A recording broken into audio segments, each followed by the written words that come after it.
it just dawned on me that if you're watching this, it's probably because you or someone you know or love is going through a similar situation. And first of all, I want to say I'm so sorry. It sucks. I wouldn't wish this on anyone. I was really scared to sit down and film this, to be honest. It's a very raw thing to share, but I hope by sharing my story I can help other people who are going through a similar situation. I know I searched YouTube myself when I was going through the same thing, just hoping that there's someone else out there like me who's going through the same thing, and just try and find a bit of support, really. 2017.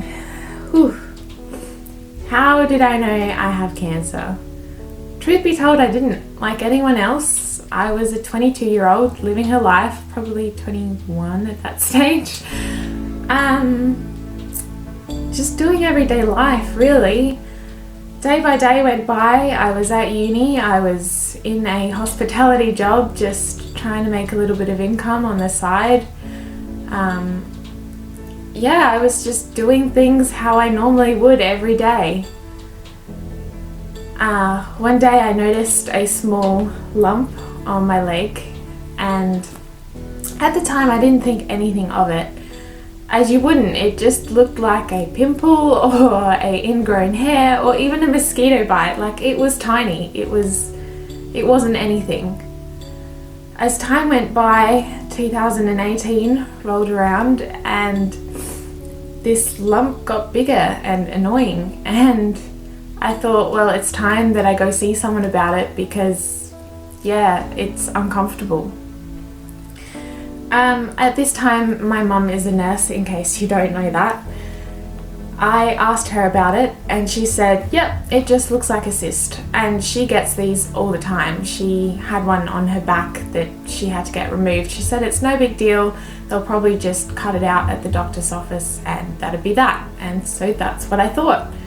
I went to the GP's office, just expecting, yep, this is a cyst and we'll just cut it out and you can continue on with your life.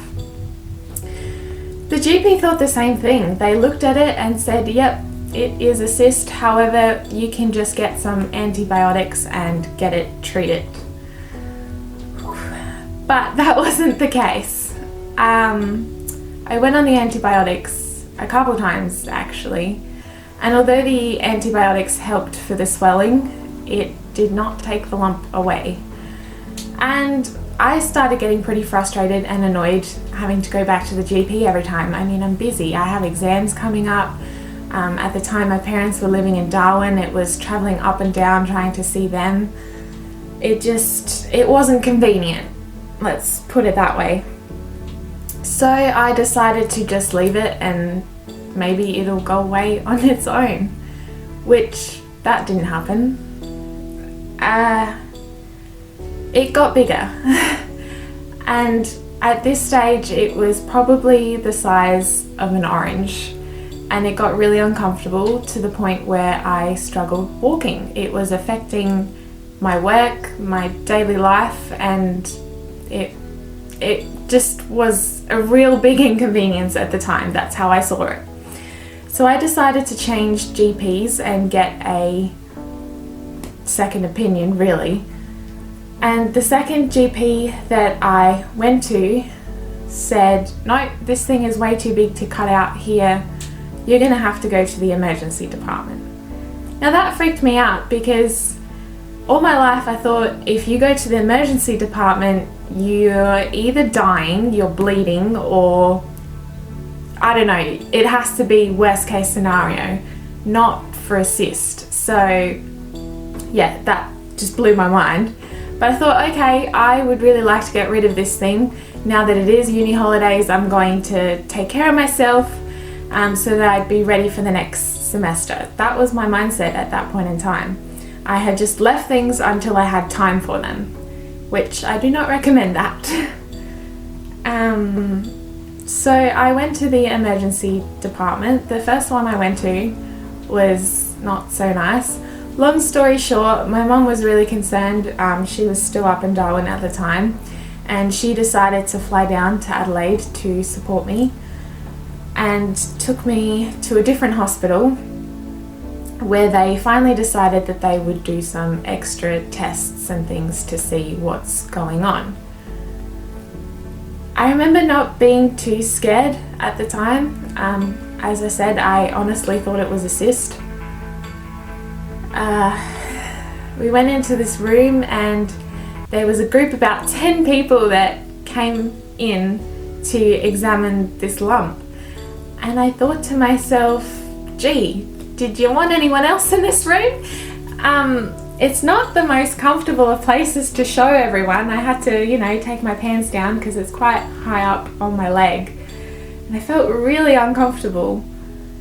They told me that I was going to have to stay a couple of nights while they get an MRI, a CT, and all that ready. And I thought, okay, so this is going to take a week or two out of my holidays, but that's okay, as long as they can get rid of it and I can get back to my daily life.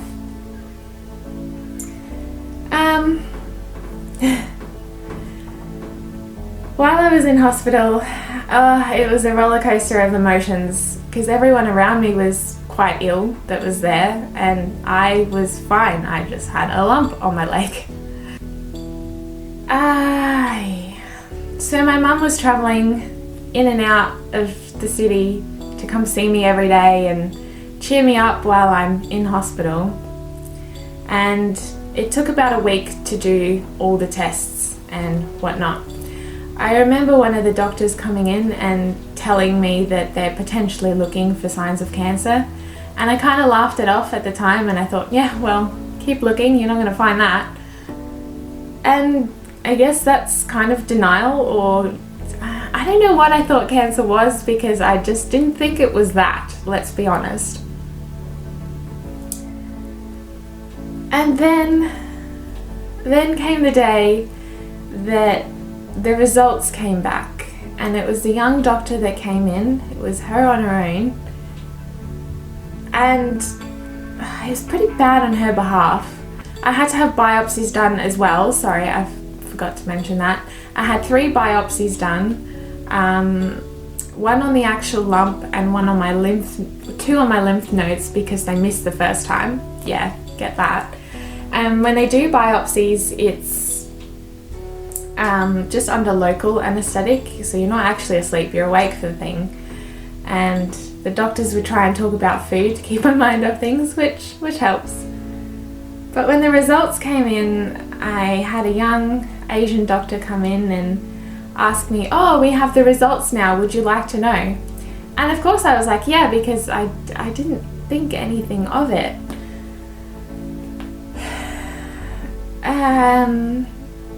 And so she looks at me and she says, well, we can confirm that there are signs of cancer in your leg. And I started crying. I bawled. I mean, how do you respond to that when you don't expect it? It's the last thing you want to hear. Yep, you have cancer. And at that point, she realized what she had just told me and asked, oh, where is your mum? Not, oh, let's get your mum in here beforehand. And at that point, it was shock. That's how I respond to shock. I didn't know what to say. How do you respond to that? So that week was a horrible, horrible week for me, as you can imagine. Later, when the biopsies came back, I had to go back in to find out how do we treat this? What does life look like after this? And I think during this time I was still in denial, because I thought, okay, yeah, it's a tumour, yeah, it's cancer. Maybe I'll get a bit of radiotherapy and then they can cut it out. I didn't do too much research at this point because I thought it'll be all over and done with in maybe a couple months and that would be it. But that was not what was going to happen. Life gets crazy, and my parents had booked a trip to see my family in South Africa, and during this time Mum had a really hard time deciding whether she should go or not, and I know to this day she still feels guilty like having to go, but I don't blame her. I mean, she booked it in advance, she needed to go, and I knew that I could do this. I had my brother and sister-in-law to support me, and they were going to come to the appointments with me. So from there, we went to the first appointment, and I'll never forget this day. This day was probably one of the worst I had ever had to live through.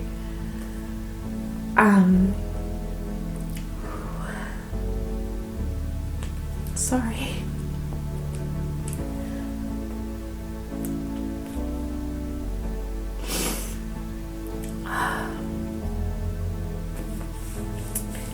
Being told you have cancer is one thing. Being told you need chemotherapy is a whole different ballgame. I don't know what I thought chemo was at the time, but I knew it was scary and I knew that I didn't want to do it. And it was at that point I realised how bad this was going to be.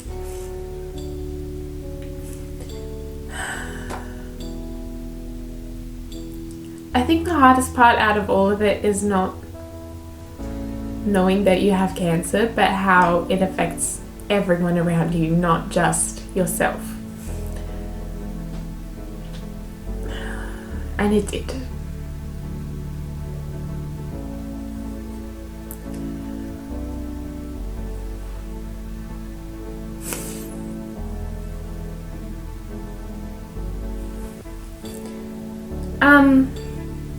So what this meant for my family was I was tearing my mum and my dad apart because my dad still lives in Darwin.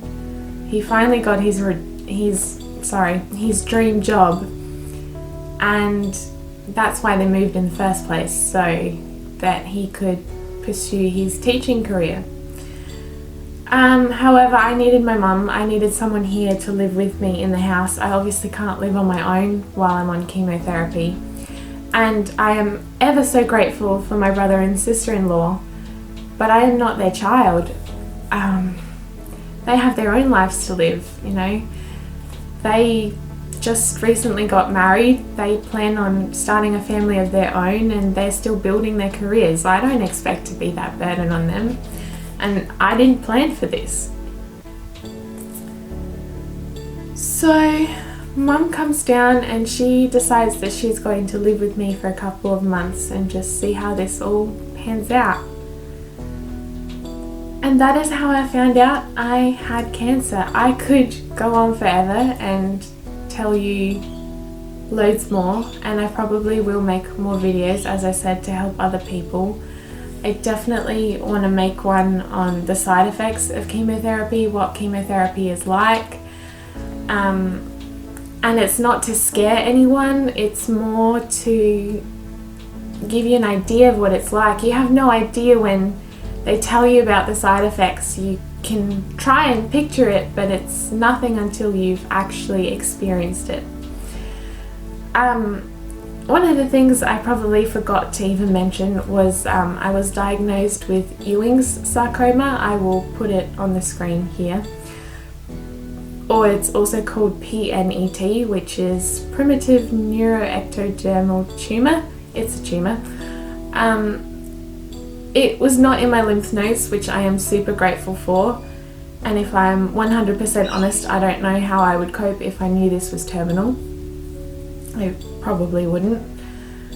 They gave me a year plan. I am now halfway. I have had surgery and it went well, which,